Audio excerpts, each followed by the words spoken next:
Hello, everyone. I'm Augie Napoli, President and CEO of the United Way of Greater Cleveland. I'm Danielle Sitnor, President of the Cleveland branch of the NAACP. Together, we are honored to present to the community this series of community conversations on the Cleveland Consent Decree. Each session will focus on an area of the consent decree and police reform through a conversation among experts and community leaders to provide insight and to re-engage the community. The objective of these conversations is to provide a forum to raise awareness and increase community engagement on the consent decree and how it affects members of our community. United Way's mission is being a voice for those in need. We know that there are so many underlying aspects of poverty which are hard to see and equally hard to discuss and solve. And certainly systemic racism is a main contributor to generational poverty that has afflicted our community for far too long. Not one organization can solve inequity, and I am humbled to be only a small part of a group of esteemed community leaders from whom you will have the privilege to hear in this series. For 108 years, the Cleveland branch of the NAACP has worked to improve the political, educational, social, and economic status of minority groups, to eliminate racial prejudice, and to keep the public aware of the adverse effects of racial discrimination, and to take lawful action to secure its elimination. This community conversation and the monthly topics we will address related to the Cleveland Consent Decree are right in line with the work our organization has addressed and championed every day for over a century right here in Cleveland. Through this series, you will hear about the current status of the Cleveland Consent Decree and the future of policing in the city. And as the name of this event suggests, this is a two-way dialogue, and we want to hear from you tonight and every month in this series as we tackle these various topics. I'd like to thank Cuyahoga Community College and Rockwell Automation for sponsoring and making this series possible. I would also like to thank the City Club of Cleveland for partnering with us in hosting the series of events, and WVIZ for simulcasting this evening's discussion live on 95.9 FM. We'd also like to thank all of our community partners.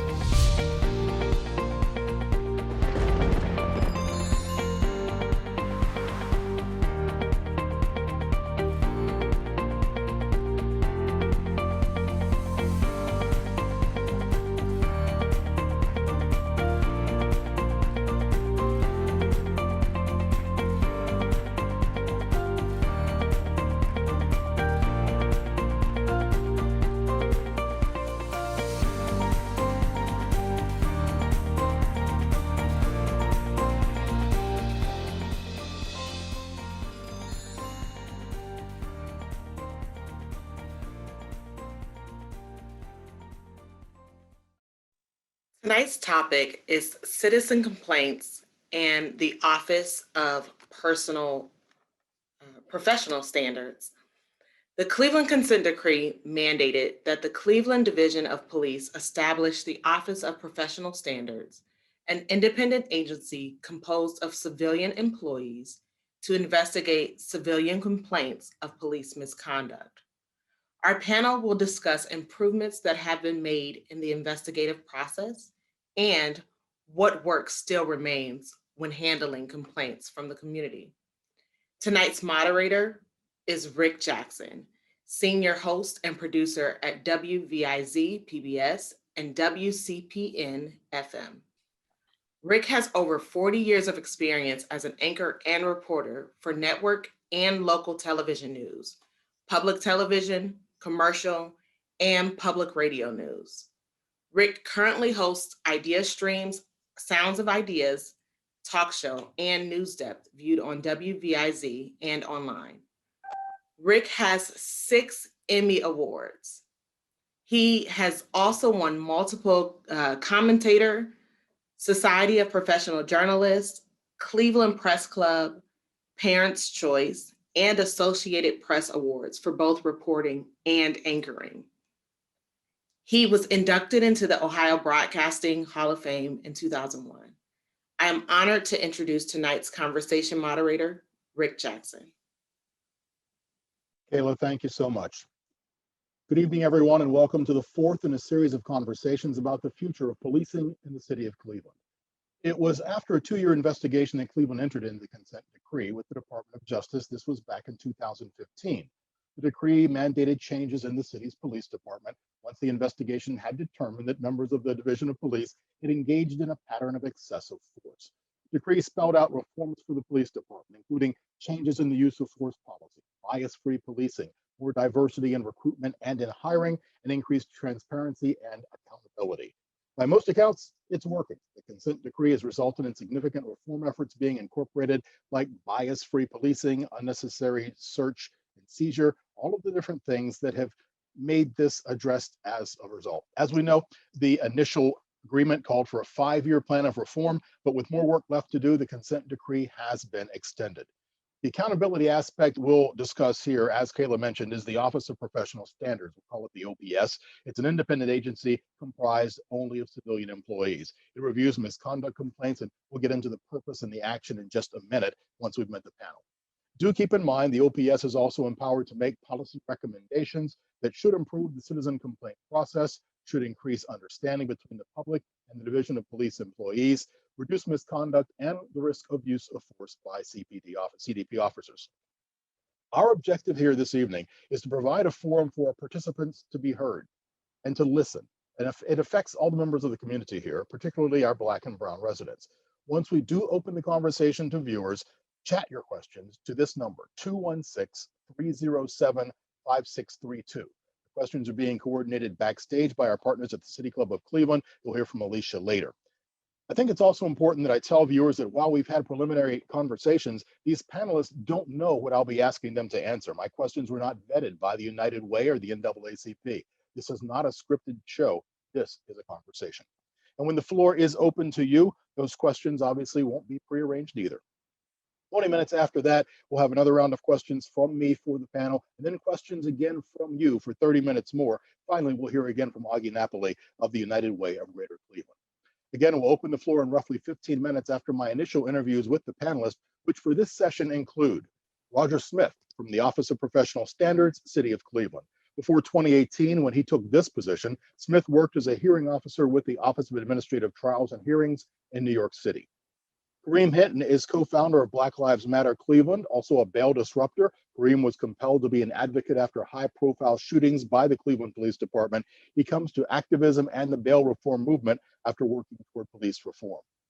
Michelle Hires with us with the United States Department of Justice. She'd been an assistant United States attorney since 2003.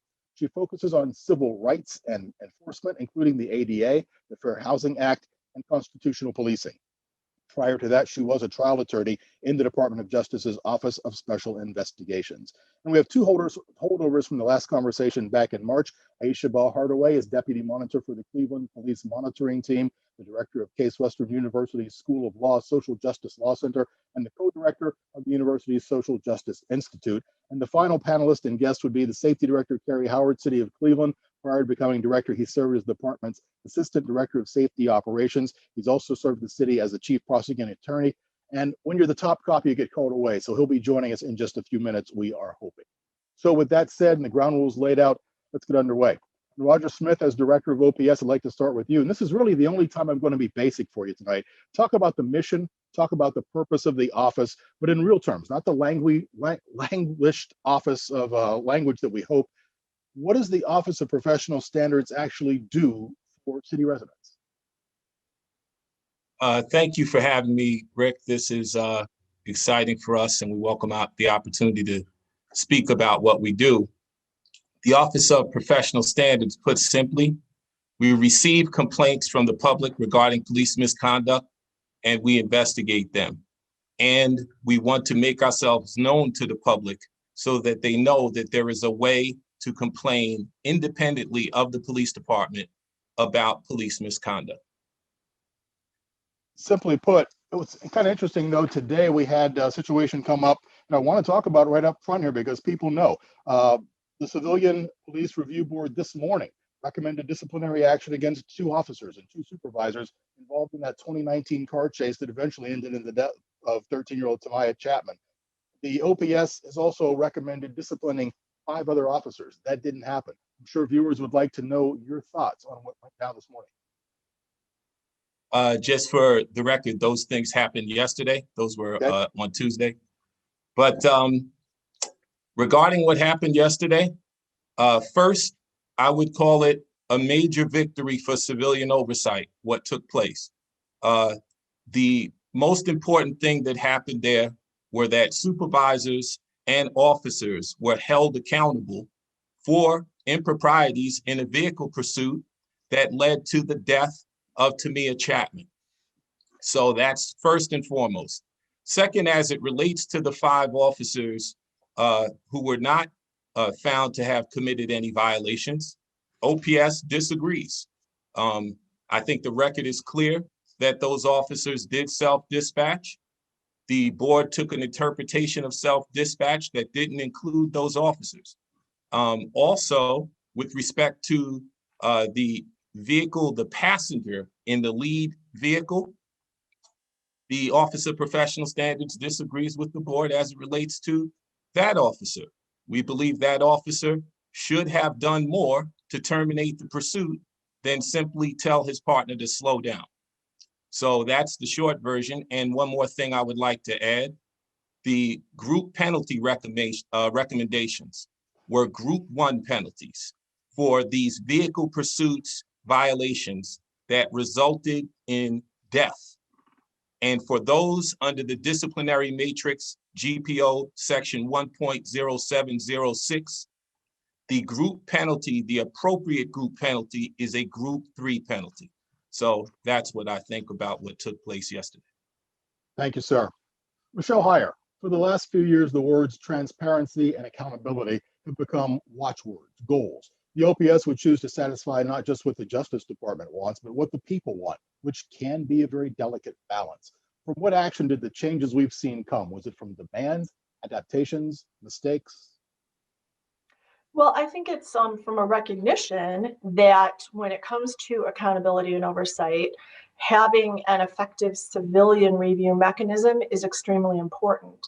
So when we negotiated the settlement agreement, if you look at it, you will see that OPS resides in a section alongside internal affairs.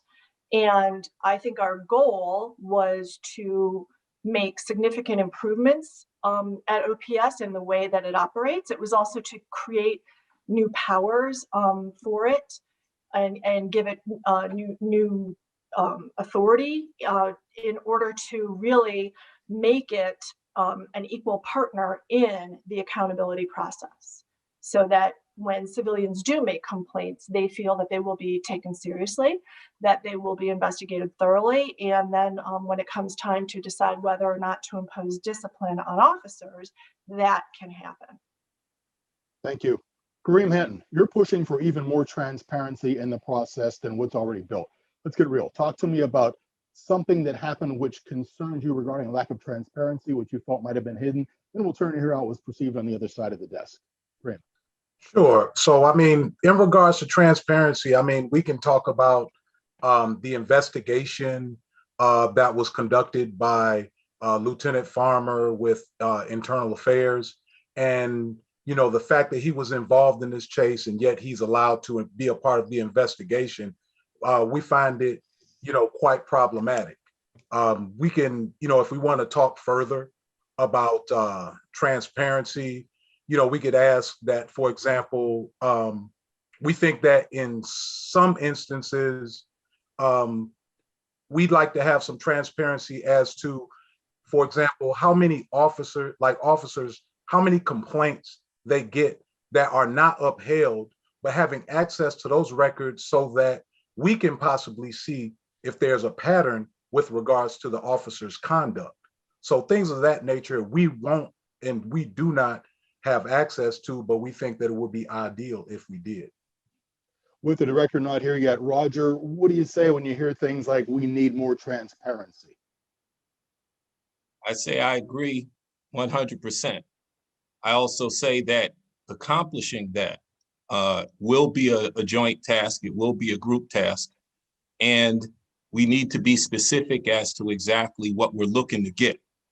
But on the general idea that there needs to be more transparency with respect to officers' records and officers' disciplinary histories, I would agree with that wholeheartedly. Thank you. Aisha Hardaway, you've said that it takes immense institutional willpower to change the culture of a place. If you know that you have certain needs that some officers are better at fulfilling than others, should it be the Office of Professional Standards to determine that, to make suggestions to those in power that changes in place or in status need to occur for the betterment of the department and for the people in contact with said officer? If I understand your question correctly, I think you're asking if OPS can be involved in the changing of culture, in transforming the culture of a department. I think because of the enormous effort to do something like that, it's going to require everyone involved. And so I think while OPS is a key component of that work and understanding community complaints around the way that police services are being delivered to the folks that live and work in the city of Cleveland is critical. It's just one piece or part of it, which is why we have, right, every month we're having a different type of conversation here around the same issue. So yeah, it is invaluable. I should also say too that the monitoring team, when we first started this endeavor, was very, despite sort of the state of OPS at that time, we were very much encouraged by the fact that there was a civilian review mechanism here, investigation and mechanism, simply because so many cities around the country, as folks are aware of now, right, want this type of process, feel that this type of process is necessary in order to build trust and transparency and accountability. And so I'm grateful as a citizen of this area, you know, to have that here, and also to be a part of making it what it needs to be. I'm told. Hi, Rick, can you hear me? I can hear you, Director Howard. Hi, yeah, hi, Director Howard is here. How are you? Yes, good to have you here. Thank you for joining us. I understand you had issues to take care of, but I hope we're all in a safer place because you're on the streets instead of at your home right now. We had been talking about different things before. You and I had spoken about a backlog that had to be addressed when you first came on board. You said it took $1 million to clear things up. Are we back up now? Have we reduced the problem? Are efficiencies in place? Are you happy with where the department is on schedule? I am. I'm happy where we are. There's always room for improvement as well. With the backlog through the investigators at OPS have, taken care of the backlog. We're not at risk of curing cases to the point where we're in that situation again. And there are safety measures in place. We have hearings much sooner, especially at the director's level. The chief's level is working to move their cases, so we're not at risk of doing a backlog, and I am happy where we're going. I kind of wonder, how can people know the outcomes of the officer's work? It engenders no, respect for the department if nobody knows what's going on. Mm-hmm. Well, we've been, the decisions that have been coming out have been much more detailed, made public, working with our communications team. We have the opinions are much more detailed so that folks can see, citizens can see the thought process behind either a finding of guilt or a finding of not guilty, and they can see in the sanctions as well. So we are offering that transparency and working to improve as well, as always. Thank you. Grim Henton, you've told me that you're interested in community changes, but with teeth, your words. Now, hopefully they're all wisdom teeth, but how big a bite of the change pie would you hope Cleveland could take? So, I mean, if you want to talk about, giving, having it really be civilian oversight, then you're talking about basically Roger Smith's position, for example. We feel that his position should not be one that's answerable to the public safety director. We think that there could be some undue influence levied in that particular situation. We don't want that. We want, Roger, who moved here from New York, likely has purchased a home, to be and to not feel like I got to pay this house note, so I better not get the public safety director upset. So, those are some of the things that we look at. But also, we would like very much to see the people that comprise of the CPRB, for example, they make up 5 people or 5 individuals that are picked by the mayor, 4 are picked by city council. So, when we talk about who picks them and, that selection process, which isn't very transparent, which you can understand or can believe that they might be a little bit biased as far as their leanings, or they could be made to be biased. We worry about that, and so we would actually love to see OPS as well as the CPRB to actually no longer be up under, the city or up under with the public safety. We would like to see it not be a part of that, because in doing so, we can kind of have an opportunity to have folks that would not be unduly influenced. And we would just also just like to take away that stopping power that the chief as well as the public safety director have, where if a judgment is made by CPRB, CRP, excuse me, I'm sorry, the review board. Citizens Board, right. Yeah, as well as Office of Professional Standards, we'd like to see it where, the chief can't just override it, because we found that to be very problematic in the past and in our very recent past. Well, let me push back this way. If you don't want him responding to OPS Director Roger Smith in this case, should he respond to Frank Jackson, to Kevin Kelly? Where should that go? Where should Roger Smith be reporting? So as far as that goes, we're not saying that he should not necessarily have a boss, but it's just an independent agency. And what that means is that you have to make it so that perhaps his position is one that sort of like how folks have been playing with the idea of the police commission, that it's one that could possibly be an elected position. That's if I possible. may, Rick. Go ahead. So I'll tell you this, is that there's first, the citizens, with the way that it's set up, I don't believe that there's necessarily a risk of undue influence. I think that having OPS and the CPRB as an extension of public safety it's having checks and balances within the Department of Public Safety. It's having those checks and balances that allow the CPRB to appeal a decision that they disagree with from the chief to come to the safety director. And I believe that there is a track record of showing that when those cases come from the CPRB, they're appealed to the safety director's desk, to my desk. They're giving a thorough and fair review. Questions are asked, hearings are had, and officers are held accountable when it's appropriate to do so. But having a mechanism for checks and balances within the Department of Public Safety is very important, just as it is having the internal affairs division within the Division of Police serving as a checks and balances to the Cleveland Division of Police. Real fast rebuttal, Kareem, and then we have to move on. Go ahead. So when we start talking about checks and balances, I just really want to take the opportunity to point out that you're talking about the Cleveland Division of Police, who, for example, have access to the review board's records, to their information, the things that they're doing.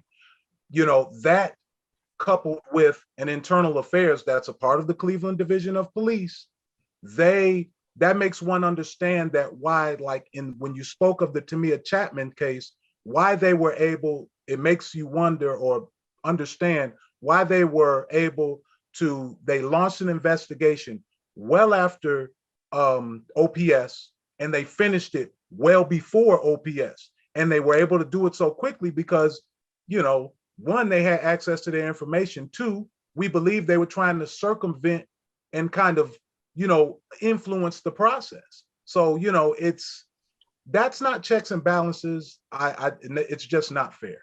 Well, Okay. let me. I just want to address that briefly. Quickly. I'm in my car. I don't have the documents in front of me, but the Division of Police began its investigation and disciplinary process prior to OPS. There was no undue influence there. I don't want to get in depth on it because this is something that could potentially come in front of me. As if it goes to the chief, it'll go to the CPRB and potentially be appealed back.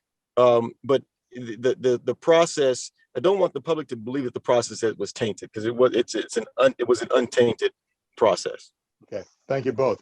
Let me introduce Alicia Ellis, who's going to have the questions here from you, those who are viewing and listening, and we'll take those and then divvy them up among the panelists. Alicia, welcome.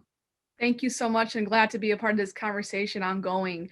Our question here we have is, how does one get on the Civilian Review Board?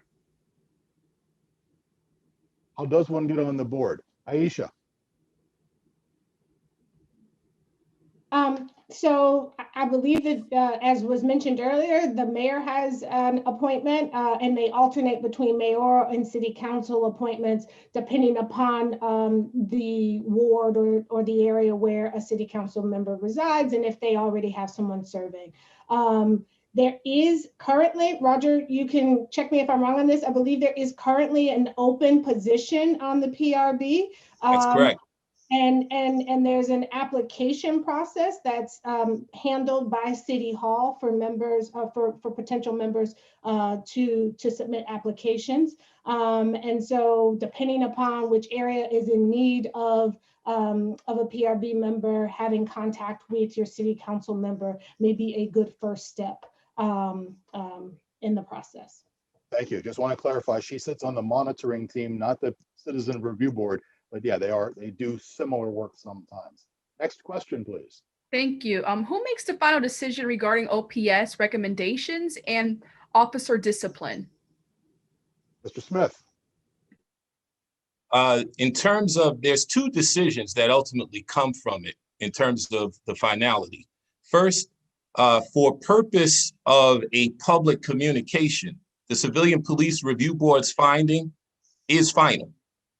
But for disciplinary purposes, the director makes the final decision unless there is an appeal to arbitration. In the case of arbitration, the arbitrator would make the final decision. Thank you. Another question here we have, how do you file a complaint against an officer? And what is the timeline for final disposition on that? Director Howard. This is a good one for Roger, but and Roger can add to it, because the OPS they work very diligently to create roads of access for citizens. Citizens can go into the district and get forms. There's Roger, if you can share the OPS phone number, they can file complaints online. There's several mechanisms for it. Now the time frame, this is what I can speak to, is that, and Roger can add to it. The time frame depends on the complexity of the matter to be investigated. And where it falls in the chain of cases flowing through the system. Yeah, so just to amplify on the director, the phone number, the OPS phone number is 216-664-2944.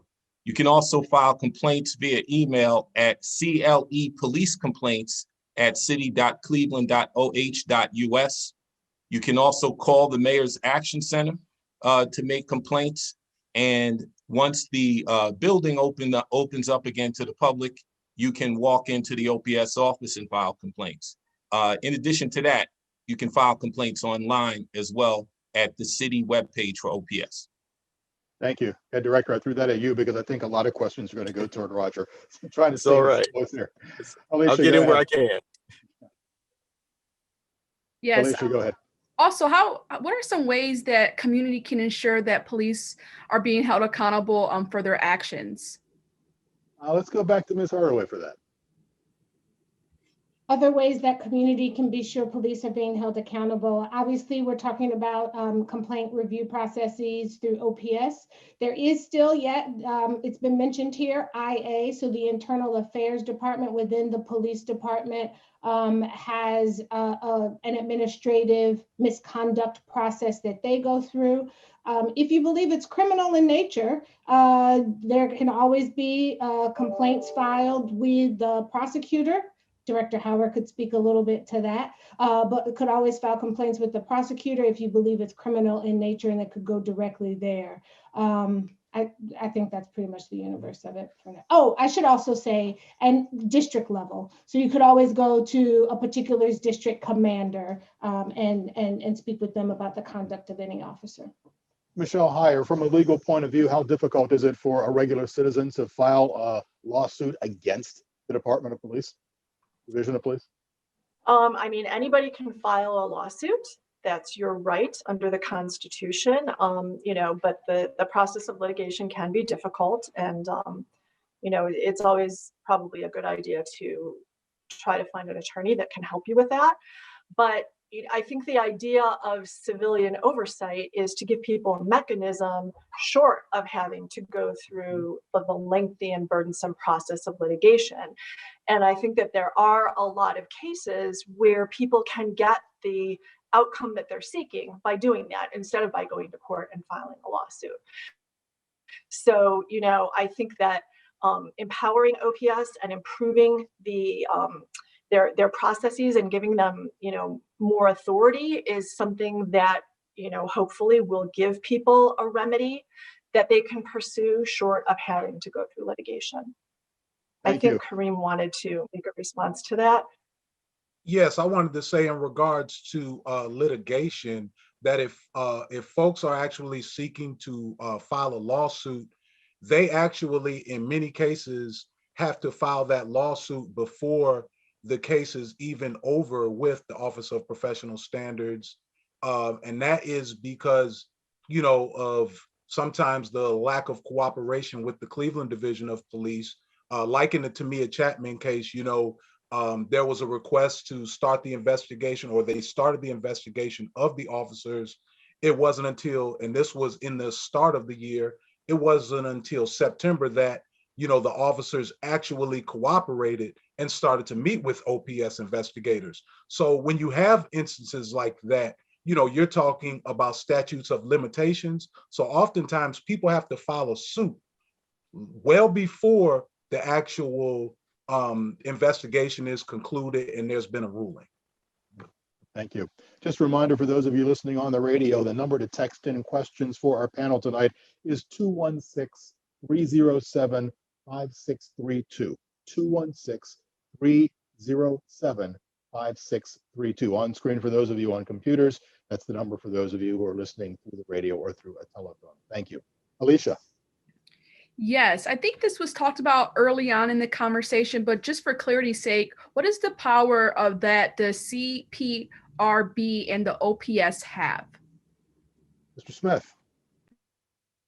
The power that OPS has is to investigate these allegations of misconduct and make finding recommendations to the Civilian Police Review Board. The power that the board has is to make a decision, a public decision regarding those recommendations by OPS, and to forward those recommendations to the department for disciplinary purposes. Thank you.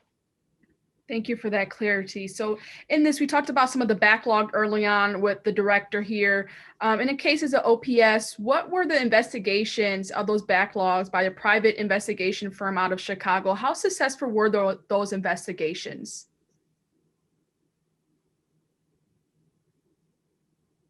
Director, yeah, those Director Howard. Oh, sorry, there you go. Yeah, so those investigations were pretty good. You know, there was a significant amount that they had to handle. I will say that I believe that our OPS investigators, who are staffed by OPS, do a much more thorough job, but they do a good job. There was enough information for it to go through the process, be heard at the chief's level, be heard at the director's level, and for the correct decisions to be made. And I think that is a good point to point out, to add what Roger said, to the question about the power of CPRB and OPS, is that OPS conducts an investigation and gives its recommendation to the CPRB, and they don't always agree. There's times that the OPS can say that that it's unsubstantiated, or that OPS recommends action be taken, and CPRB can differ, and then it'll continue to go through the channels to the chief and to the director. So those checks and balances, I think, are healthy. And that's what we saw happen actually yesterday, Director. You weren't here in the very beginning of the conversation when we spoke about that. Is there a sway when it gets to your desk, what one group has said versus what another group has said? How do you decide where to go? No, so I'm a career prosecutor. I look at all the body cam footage, all the evidence. I make an independent consideration, and then have a hearing where additional testimony can be given in an administrative hearing setting. So there's no sway. I look at each case individually. Thank you. Alicia. Yeah, so this is a very specific question in regards to the OPS. Has it received any complaints about interactions with individuals experiencing mental health crisis? If so, has it led to discipline or any changes in training and policy? We have received complaints about incidents where a person was apparently experiencing a mental health crisis. The complaints don't come to us that way, though.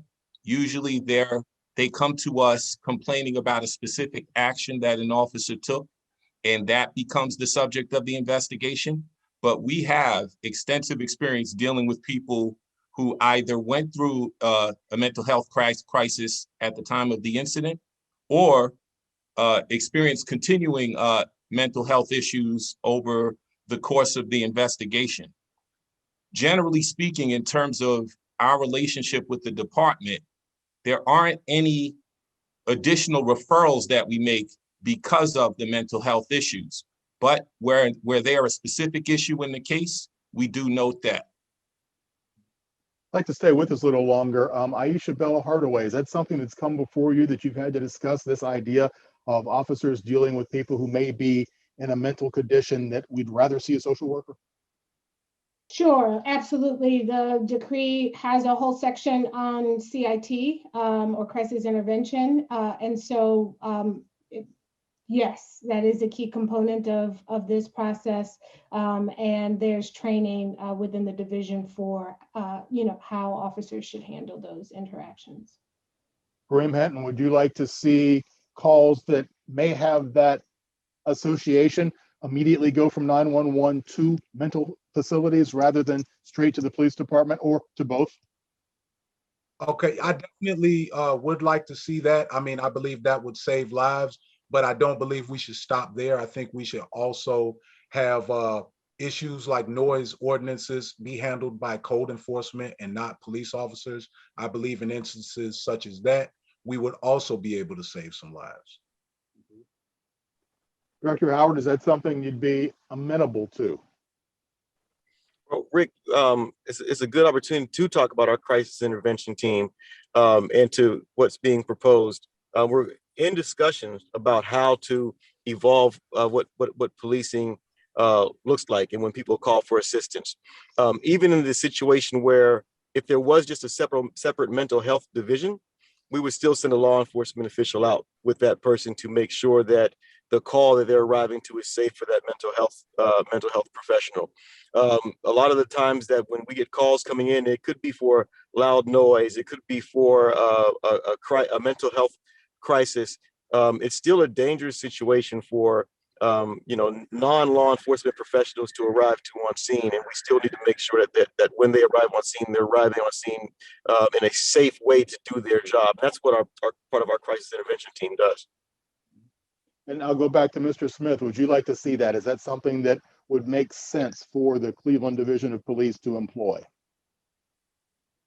Well, I think that when you're dealing with issues of mental health crises, you need to be very flexible in your solutions.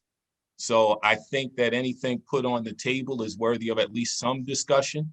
And I think those discussions are ongoing right now. So yes, I think that to the extent those issues would actually broaden the opportunities for an effective response, yes, I think they should be considered. Thank you. Again, the number to call for people who do have questions, 216-307-5632. Alicia, do you have a next question? Yes. So earlier, Director Howard mentioned that there is always room for improvement.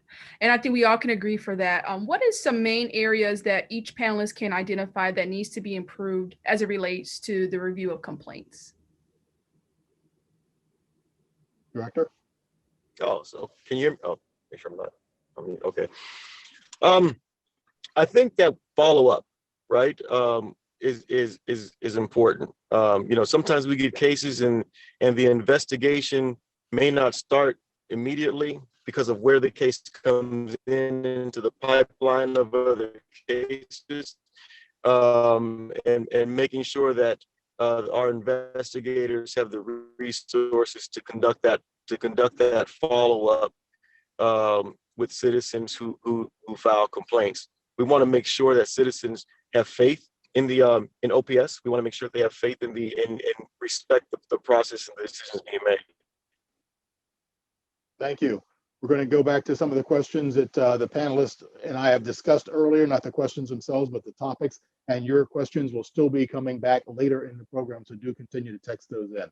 Let me go back to Michelle Heyer. Since this process began, Michelle, we know there have been changes, there have been pivot points. What have we seen take shape? How has it helped people in Cleveland? Well, I think that we made a lot of really significant changes at OPS. I think that there were a lot of requirements under the consent decree to professionalize the Office of Professional Standards. I think that we required, like, for example, that they hire a qualified individual to run the office, and certainly Roger has stepped in and taken that job really admirably. We required extensive training for OPS investigators, and they've had a tremendous amount of training over the last couple of years. One of the things that we tried to do to, I think, make it more comfortable for people to come forward was we required that there be a removal of a statement on the complaint form that warned people about the consequences for making a false complaint against a police officer, because that can have a chilling effect on people who are making honest complaints. But, to hear something like that, I think, is very intimidating. We also removed the requirement that the complainant sign the form and be the person who the incident happened to. You can now make anonymous complaints to OPS. There used to be a position at OPS that was occupied by a police officer who was sort of a liaison between OPS and the police. And, that may have been efficient in a way, but there are ways to accomplish whatever that was designed to do without having an actual police officer to be present in the Office of Professional Standards all the time. So we removed that requirement. We set up a complaint tracking system and put in place requirements that complainants be communicated with about the status of their complaint all along the way, and that they can call and ask questions about the status of their complaint. We also made some improvements to the Police Review Board. We required training for them. We created uniform standards for the way that they evaluate complaints. And we created a mechanism for the Police Review Board to appeal when the chief of police dismissed their findings against an officer. There are still areas for improvement. I noticed that Kareem posted something in the chat about situations where people, their complaints have been closed out because the contact information they provided when they filed a complaint is no longer valid. I think that's an example of there's always room for improvement. So yes, there have been a lot of positive changes. I'm sure that everybody would welcome additional ideas for how to address problems that still exist. I don't even know if you know the answer to this, but given all of those changes, some of them very strong, have we seen an uptick in the number of reports that have come in, or in the seriousness or the quality of the reports that have come in? I think that Roger is the person who tracks that and can best answer that. But I would also just point out that the raw number of complaints isn't necessarily the best measure, because it's also linked to changes in the way that the police are interacting with the community. You may see a decrease in the number of complaints because there are fewer incidents that are provoking people to file complaints.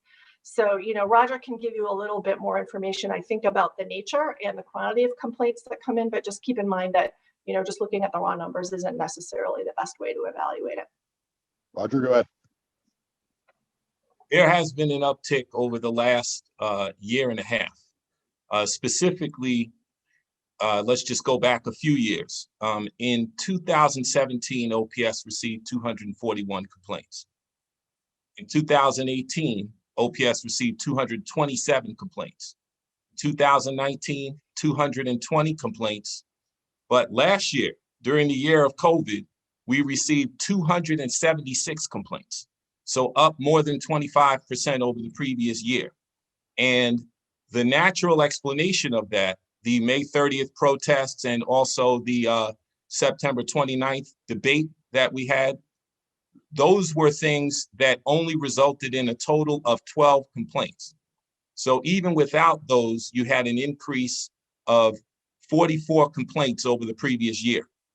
So recently there has been an increase in complaints. And what I think I would attribute that to is increased community familiarity with the ways to make complaints. I think the quality of the complaints and the character of the complaints has roughly been the same as in previous years. Interesting that we can see the numbers year to year and the differences there.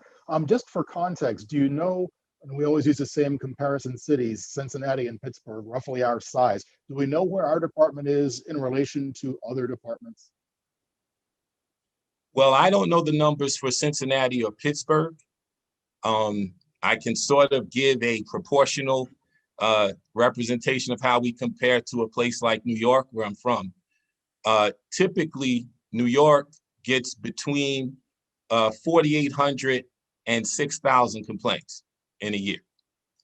And so that's approximately, if you use the number 276 as a base, that's between 18 and 22 times as many cases as we receive. They have more than that from a standpoint of the ratio. They have a higher population disparity with us. They have more than 23 times as many people as us. But one thing in Cleveland that we have that they don't have in New York is we have a lack of service allegation. So in situations where Cleveland residents and Cleveland community individuals feel like they didn't receive proper service or they didn't receive any service at all, people in Cleveland can make a complaint about that. And that is a large number of our complaints. In fact, last year, that was 28% of our complaints. So in evaluating the number of complaints that we get and the number of complaints that our department draws, that's an important thing to consider. Residents of Cleveland have a broader base of complaints that they can make than in other places. Thank you. Kareem, I'm going to take a shot here. Do you talk to other Black Lives Matter groups around the country? Do you know if departments Cleveland size have similar numbers? I of course am in contact with other chapters around the country, but with regards to complaints, that's not a topic that we discuss. Gotcha. Okay, thank you. While I got you, I dug up an old tweet with a quote credited to you, Kareem, that says, if Mayor Jackson, City Council aren't actively working to hold cops accountable, they're not representing community, don't deserve re-election. That was nearly a year ago. So I ask you now, is this office under Director Howard doing the job of holding cops accountable that you want for the city of Cleveland? So that's a yes and a no. It's a yes in the sense that unlike before, up under the former director McGrath, we are seeing officers being held accountable in ways that was not happening before, but not to the degree that we think that we would like to see. I mean, we are talking about, in some instances where these officers have betrayed the public trust, they need to lose their jobs. In instances, I have to go back or refer right back to this most recent case that has been under review, the Tamia Chapman case. But when we look at that and we see so many officers get off that should have been included, when we see the punishment that officers get compared to what they should get, we're talking about, people like someone lost their life. That's stuff that's, worthy of people being fired. I mean, we're talking about, a sergeant and a lieutenant involved in this that had no idea about the AVL, you know what I mean? The vehicle locator that they weren't operable. And, like that's a neglect, there are so many things in this where there was a lot of culpability, a lot of, where folks really should have answered for this, and it absolutely didn't happen. So yeah, I guess it's good that we see some people getting in trouble, but everybody who should be, it's not happening. And to the extent that they should be, not happening. I don't want to dwell too much on one case, which is still active because that presents legal problems for all of us. But Director, how hard is it to fire an officer? So we have a disciplinary matrix. And for dishonesty and untruthfulness, there is a presumption of termination. Officers have been terminated for dishonesty in police reports or other areas. If the conduct falls into the category of discipline that warrants a termination, especially a presumptive of termination, we look at that. Discipline is very calculated and very measured based on totality of the circumstances. I can't speak on an active case. It hasn't come before me, and I just want to make sure that we keep it fair in that regard. But officers have been terminated. The citizens of Cleveland deserve to have officers who exercise integrity. We were having this conversation today in the office, Rick, is that integrity is one of the most important characteristics, if not the most important characteristics we expect of people in uniform. Thank you. Hey, Shabelle Hardaway, I found an old tweet about you as well. It credits you with saying, police departments that want to strengthen their relationships with the communities they serve cannot do so while also responding to calls with military gear. Would a change as seemingly simple as a uniform swap make the relationship between those who serve and those they serve more palatable? No. And I need to be better with my Twitter game, Rick, because you're finding stuff. No, I don't think it's that simple. And I hope I never made anyone believe that I thought it was that simple. That's a piece or part of some of this that we need to be thinking about. And when I say military gear, I'm not talking about whether you have, on a full uniform, right? We're talking about the military grade weapons. And what those weapons are being used for in communities where people reside. So I think that could make a huge difference for sure, but not just the uniform per se. Thank you. Carter Smith, you gave the director credit for making change, saying it's more rational than what we had before. But is there still room for improvement? Is that what we hope to create through conversations like this one, actually, and like others? Yes. There's room for improvement. And yes, there have been great improvements under Director Howard over what he inherited. Specifically, I had become used to just receiving basically 1 or 2 line announcements from the director as to what the decision was. So I had stopped really expecting these fuller explanations that we get now. Now we get a discussion of the facts. We get a clear rationale at explaining the director's thoughts. And where the need to disagree with the chief is apparent, we're getting that too. Those are monumental improvements. And on the question of discipline as a whole, Director Howard will tell you, we discussed this many times. Discipline is a battle. Trying to get effective discipline and trying to get responsive discipline to the events that take place is a battle. It's not a simple question of a decision, handing down a decision and then having the result be a self-implementing thing.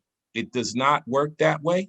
And so whenever charges are brought forth, whenever allegations are brought forth that merit discipline, that's something that everybody has to be prepared to not just make a decision on, but to defend and justify all the way until implementation. Thank you. Director, you made the point earlier that you were a prosecutor. You worked for the DOJ, you worked alongside immigration and Homeland Security and local police departments around the region. I think there could be people out there who look at you as saying, well, he's a prosecutor. He's thinking probable guilt before probable innocence. Maybe it's an unfair characterization, but do you see where people could be a little hesitant because of that background? Rick, when I came on, the rumor was I had both sides, that he hates cops, that he's pro cops. I'm pro the right thing, right? I'm a very justice oriented person. When I was a prosecutor, before I would walk into trial, I would even say a prayer, let the right result no matter what.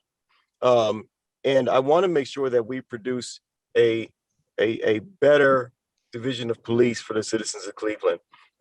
Something to touch on is that not only do we terminate officers when termination is warranted, but if there's an opportunity for training, we make training part of the sanction as well, that the officer goes through training before coming back off of a suspension.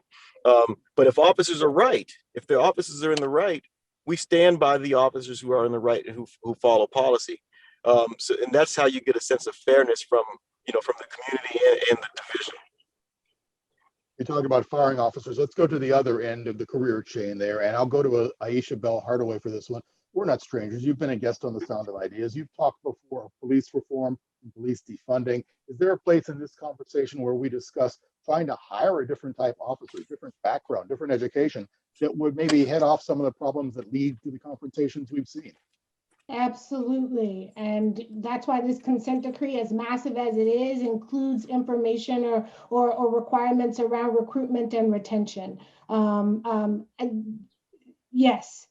Someone said earlier, I believe it was Director Howard, the integrity of an officer is paramount to anything than any other characteristic that you might hope for in an individual. I truly believe that being a police officer should be a privilege, that it's not a right that you carry and flail around as if it makes you unstoppable or untouchable, but that it takes a certain person to be able to do this job and to do it with integrity, and also to be able to acknowledge when they've messed up. Without feeling the need to hide. So yes, recruiting the right type of individual for this work. Not everybody's cut out for it, and I don't think that's a bad thing to acknowledge. And I hope that one of the key takeaways or steps towards progress of this consent decree is that we see more officers who are better suited for this work. There's one other piece that I did want to say really quickly while I have you, and that is that the disciplinary matrix presumption for termination for untruthfulness as a part of that integrity is a new event. It's progress. That hadn't always been true with the city of Cleveland, and I'm grateful that Director Howard has that in his toolbox in order to do his job fairly and judiciously. Thank you.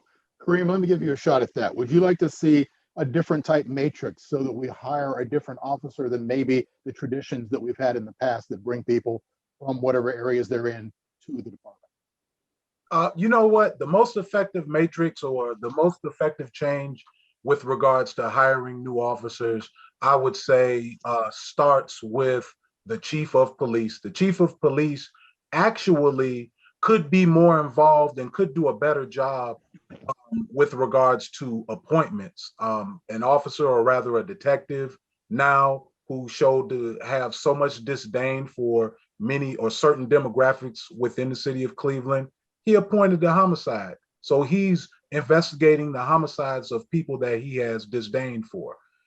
You have an officer who's in charge of diversity training, who expressed his disdain and had a problem with members of the Black Shield and the organization itself. But he's in charge of diversity training, and he should understand why the Black Shield should even exist. But we have, for example, in this case, an uninvolved chief of police who doesn't even inject himself into the hiring process where he can perhaps tell officers that are coming in, I don't know what you heard about how things run, but there's a new sheriff in town. We're going to do things differently. And if I catch you trying to go into the old way of doing things that we had going on here that I'm trying to eradicate, you're out of here.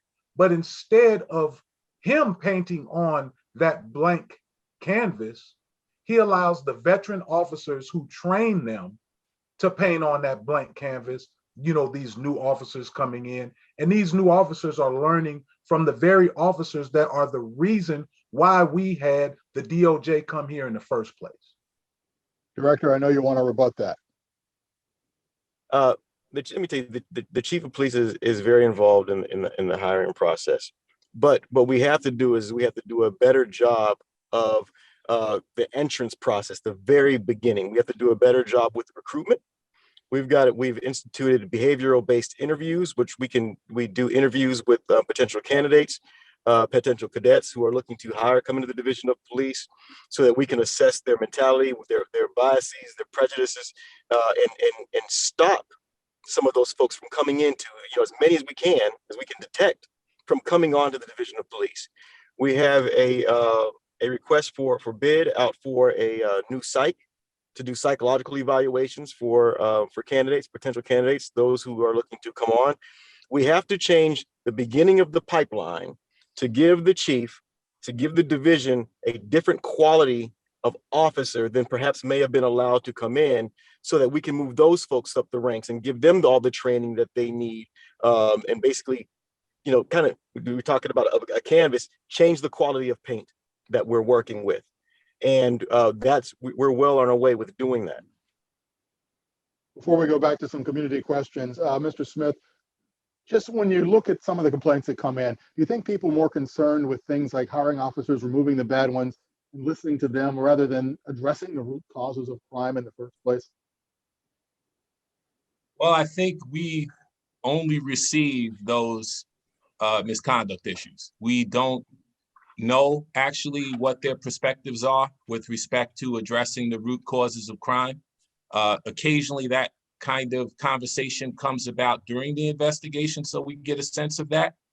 But the thing that they're reacting to when they complain to us is something that a police officer did. So we don't really get a good read on the other part you described. Thank you. We're going to go back to some of the questions being vetted by our friends at the City Club. Alicia Ellis is back. What are we hearing from folks? What is bubbling to the surface right now?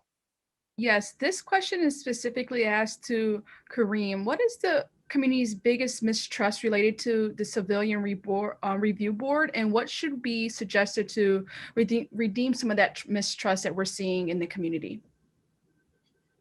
So that distrust is really just, it's resulting from the lack of results. So, you have, they've already seen, so they had the former safety director, just like, it seemed like he couldn't find the officer who he wanted to discipline. And, so there's just a lack of belief in the process, a lack of belief in the system, and it's warranted.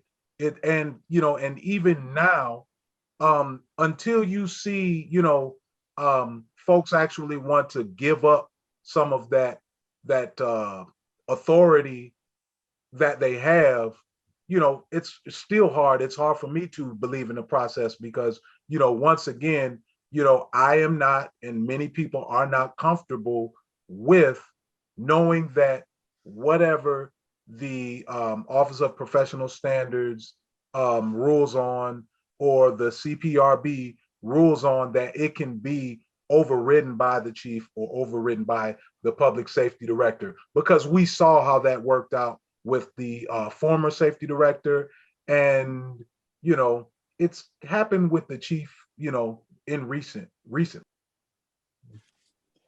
Kareem, is it hard to represent the disenfranchised when some of them are pretty much so far under the radar, their concerns don't really get heard until they explode? You know what? I'll say this, that I'm part of that disenfranchised. And, you know, it's even having a platform like I have through Black Lives Matter Cleveland, I still feel very unheard. And so I very much identify with the people who just don't have a voice. It is just a fact. You know, doctors say that people who are not able to express themselves act out. And so when folks are not able to convey how they feel or have addressed what is ailing them, what is troubling them, they are going to act out. And so in relation to the unrest that happened last year, I say this and I'll try to inject this in the conversation every chance that I get. And it's this right here, that people who are treated justly and fairly, humanely, cannot be incited to unrest. Thank you. Alicia Ellis. Yes. Can we provide preliminary statistics of police officers being disciplined compared to the number of complaints being filed? Roger Smith, do we have those numbers? We don't have the final numbers. I can tell you what our sustain rate is. We sustained 28% of our allegations in 2020. The board disagrees with us a substantial amount, a substantial percentage, but not more than 20%. So as a result, 80% of the allegations that we present do go to the department for discipline. And our rate of agreement with the chief for 2 years running was 65%. And what we've noticed recently in terms of the change with respect to the director is that the board appeals nearly all of the situations where we disagree with the chief. And the director has overruled the chief a striking amount of times compared to what had been happening previously. It's got to be above 50% that the board and OPS has won those appeals.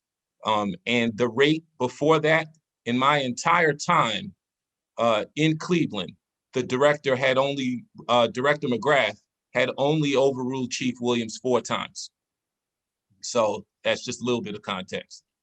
Thank you for that. Hope that answers the question for that person who texted it in. If you have a question, we still have time. 216-307-5632 is where to send your question. And we do have some that have come in. Alicia? Yes. Is there a reason why the chief's or the director's hearings are not open to the public at this time? Go ahead, Director. Those hearings are private hearings. What goes in front of CPRB as a result of an OPS investigation, those hearings are public because it's open to the public on a public complaint, and CPRB provides a recommendation with regard to what the sanction should be and how the act should be categorized. Once it comes to the chief's level or to my level, then that is an actual hearing on accountability of what the punishment, the finding will be and what the sanction will be. So to ensure that there's a fairness of the process to the officer who is in essence being tried, and to the presentation of the case, it protects the integrity of the situation. Now, this is where the in-depth decisions come out that will lay everything out so that it fulfills the transparency to the public as to why a decision has been made. There's a good point that I think that does need to be made, is that investigations are not just started by OPS. OPS is a very critical arm, but officers are brought up on administrative charges through internal investigations by internal affairs, by the division itself, even use of force reviews. So I think we're losing the director. Michelle, is there any way there's a legal procedure that would overstep that? So if someone wanted a hearing to be opened, it could be opened? That is a matter, I believe, of state law, and also possibly of the city's civil service rules. So I'm unable to answer that question, but I think that if anybody is interested in finding out more about that, they could contact the law department at the city. That would be a good place to start. Okay, thanks for that. I'd Alicia, also like to just make a quick go ahead, comment on that. We're talking about, this discussion really is talking about two processes.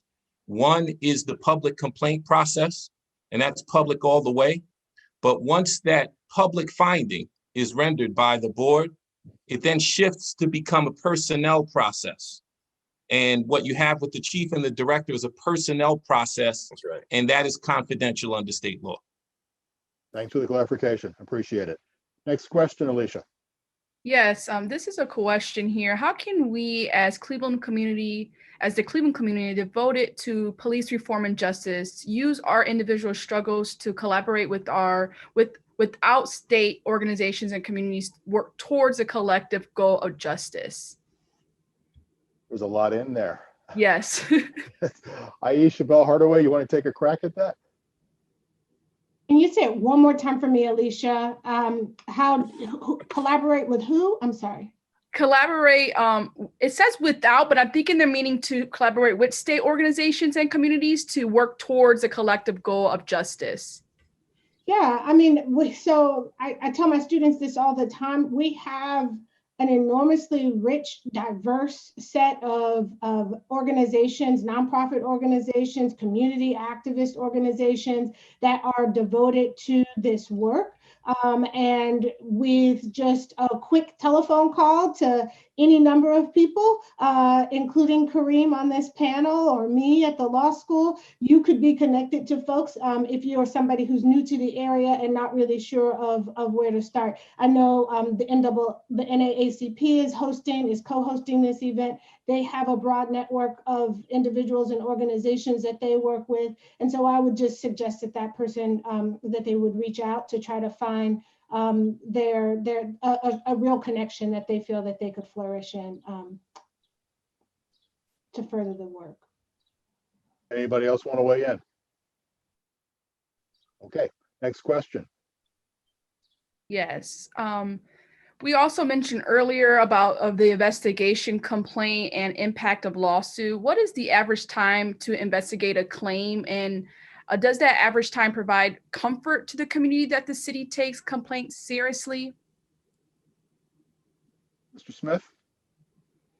Average is a tough number to give you. What I can tell you is that 76% of OPS complaints are resolved within 120 days. 24% of the cases last longer than that. We are subject to continuing evaluation with respect to those. We have a work group call that occurs every 2 weeks. Both Michelle and Aisha are part of that call. And so that evaluation process is ongoing. Now, with respect to the question of whether that creates public confidence, I think generally speaking, it's a question of what happened with your complaint. If your complaint was one of that 24%, then you probably don't feel good about that process. And that's why for us, that 24% does have a bullseye on it, and our energy is devoted toward reducing that number. But it becomes a challenge because we don't control entirely the circumstances that would put a case into that 24% number. Officer availability, for example, if an officer goes away on military leave or goes off duty due to injury for some reason, then he may not be available for an OPS interview, and that becomes a source of delay as well. There are a number of other sources of delay. Unfortunately, one of them is also within OPS, investigative delay. But all of that stuff is subject to evaluation and ongoing efforts to reduce the impact. Kareem Hinton, you've said you don't want people silenced, not in a conversation like this, but overall in the streets. Are there times you think it's expedient for the department to maybe let something run its course? Hopefully on their half, it gets forgotten. Do you feel that? I am a firm believer in transparency. So, when we see things like, myself included, numerous members of the community who file and ask for public records requests, and we don't get them. You know what I mean? We see a failure in the city, oftentimes not releasing information, footage. We know that that's rooted in the concept of, them circling their wagons. I really think that if, there would be more of an attitude of just facing it, owning up, owning what happened and being transparent. In that, I think that there would be a little bit more belief in this process. But I want to say this, I'm not sure if some folks are aware, there have been proposals, like sometimes it's just an acknowledgement of our humanity is what people want. It doesn't even have to go through the process. And suggestions have been made, for example, where folks asked for, or folks suggested, and we had a representative put an ask in with regards to a mediation committee, or where there would be some mediation done between officers and the complainant. And that's something that's been turned down. And so, and what that does, that's not community relations. You know what I mean? They say they're for community relations, but they're really not when you see things like that happen. So if you actually had acknowledged that maybe I've got a legitimate gripe, or that I have a gripe and it needs to be addressed, and you want to get some kind of understanding between the individuals, it'd be great for some folks to be in the room and to be able to address their gripe. But we don't have anything like that. Everything just has to be so formal. And so it's like, we don't find enough to find this officer guilty. It's a wrap, it's done. Why not have a little bit of mediation? They're denying themselves an opportunity to acknowledge the humanity of the community that they serve. Director Howard, you have said before, this is government in action, that you are all public service. But he's got kind of a valid point that a council member or a community organizer or the head of a large employer, even me, has more access to you and to the leadership than maybe a 23-year-old with a juvie record in his past. Perception matters. Well, I think that, the division, they do a great job of making themselves accessible. I was just with Chief Williams, who was interacting, with the community in a way that I wish people, more people could see. He takes citizens' phone calls. His command staff takes citizens' phone calls. All the commanders are accessible. We have a great relationship with City Council with regard to communication. We've talked about that during safety committee hearings. When we talk about mediation, the question is it has to be more than just being able to sit down and talk. What is the end result? Programs like that definitely open to discuss, but what is the end goal? I can tell you that the process that we're here to talk about is to make sure that officers are treating citizens with respect, that if they're not supposed to be on the force, that they're not, if they need to be retrained, that they are, and to make sure that good officers are recognized for the work that they do, which we have to do a better job at that. But there's always work to be done. Always. Alicia, I don't know how many more questions you have. We do have time for a few more, though. Go ahead, please. Yes. How supportive is the police union with the additions to the discipline matrix? And then do they realize the policy must be, or policing and policy must be changed in these efforts? Police union. I don't even know where to go with this question, Director. I'm gonna have to throw it at you. I'm not a member of the union. I would prefer not to speak for them. Okay. Yeah, it's a question, Alicia. I don't think we have anybody who can actually. If I could, I wrote a law review article about this, and I'll take it. I might have a little bit of an opinion about it, and that really is that issues of discipline and use of force are outside the purview of police unions, and it's not what they were designed to do. It's not what's covered under the statute for any police union in states where unions are a part of the state law. And so input from the union on a formal basis on whether or not a disciplinary matrix or disciplinary policies are appropriate is outside the scope of their purview. Thank you. Good save. Alicia Ellis, you have another? Thank you. Yes. This is, I guess, a broad question here. Anyone can take it. The opinion about a complete police abolition in the sense of, could the city of Cleveland be safe if cops do not exist? And what are your thoughts on that? I'll go to Roger first and then to Aisha Bell Hardaway. I don't see that as a positive. The idea of a city without police, I don't see that as a positive thing. But I feel that there is a need for accountable police. I don't see just the mere existence of police as a positive thing either. If you're going to have police, they need to be accountable. But I think the thing to push for is an accountable police force as opposed to a non-existent police force.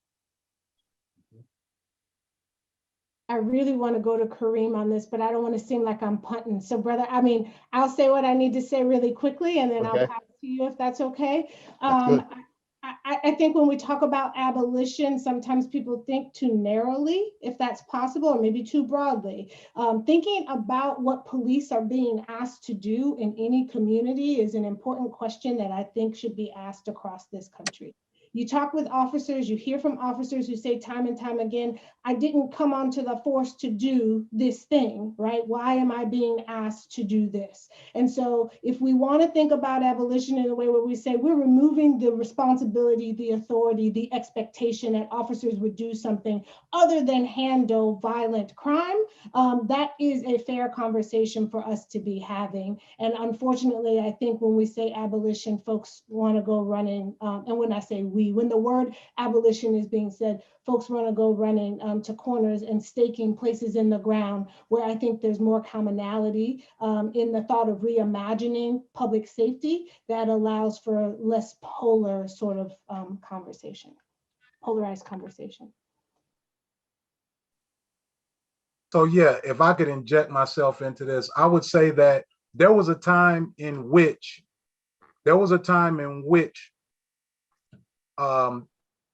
you had Jim Crow in full effect.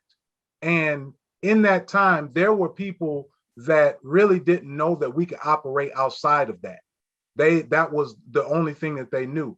And the same thing is true with regards to law enforcement, where folks are afraid to think outside the box or think beyond something that they are not familiar with. So when we talk about, the abolition of police, understand that, as Aisha alluded to, you're talking about changing their duties, their responsibilities, so much so that their job is not going to look the same, or the folks that are vested with certain responsibilities, it does not look the same. And so because it doesn't look the same, they're not police as we know it. Why would we call them the same thing that we used to call them when they're not operating in that same capacity? We're talking about making something better, something that has a more honorable beginning, not one whose beginnings were rooted in slave catching and things of that nature, not one that upheld segregation. So when we talk about abolishing police, yeah, so we can get rid of that troublesome history as well. Rick, can I just add to that briefly? I was going to ask you to bring us home, sir. Thank you. I think I'm going to tell you, I was here for the last discussion, and I don't think that you'll find too much disagreement on the panel, as diverse as we are. I think that we are, as a nation, not just in Cleveland, as a nation, in the midst of an evolution of policing. We're experiencing the birth pains of the evolving of an institution that has been around for a long time into something that fits into where we are and where we need to be as a country and a community. Cleveland Police, the division, they have a lot of very, very good officers, very good officers. We're in the process of separating the wheat from the chaff, keeping our good officers, giving them the tools and the training that they need, getting rid of the officers who should not be in uniform, and changing who we allow in so that we can further this evolving of the institution of policing. Thank you, sir. And thank you all. Very good conversation. Hopefully we on the panel and those of you watching have taken this session's time, the questions and the answers to heart. That conversation here and those subsequent can lead to changes that benefit all of us who live and work in the city of Cleveland, whether they deal with the division of police frequently or don't deal with them at all. We certainly want to offer our thanks to Michelle, Kareem, Roger, Aisha, Carrie, all of you. Thank you so much for the candor. Thank you for the information you've provided. Our next consent decree conversation, sponsored by the NAACP and the United Way, comes up May 12th. Crisis intervention and officer wellness are the focus. I'm Rick Jackson of ideastream. Thank you for taking time to truly be a citizen tonight. Now here's Augie Napoli of the United Way. Thank you, Rick. We really appreciate your work this evening in moderating this discussion. And I also want to thank all of our panelists. What a wonderful and really great dialogue. Appreciate all the questions from the listening audience. And I also want to thank our sponsors, Cuyahoga Community College, Rockwell Automation, and as well as our community partners for helping bring this important conversation to life. And thank each and every one of you of our audience for joining us on this mission to create a voice, to encouraging engagement and advance our understanding of the situation, and most importantly, of each other. Our next segment will be coming up on May 12th when Harry Boomer, who is the anchor, reporter, host, and executive producer at WOIO WUAB, he will be moderating a discussion on crisis intervention and officer wellness. The Cleveland Consent Decree mandates that the City of Cleveland's Division of Police build upon and improve its crisis intervention program. The crisis intervention program is a first responder model of police-based crisis intervention that involves a dynamic collaboration of community, healthcare, and advocacy partnerships committed to improving the way law enforcement and the community respond to individuals' crises. We'll explore what efforts can reduce the risk of serious injury or death during an emergency interaction between persons with mental illness and police officers. I hope that you'll join us by registering through our website at unitedwaycleveland.org. Again, thank you all for joining us this evening and have a great evening.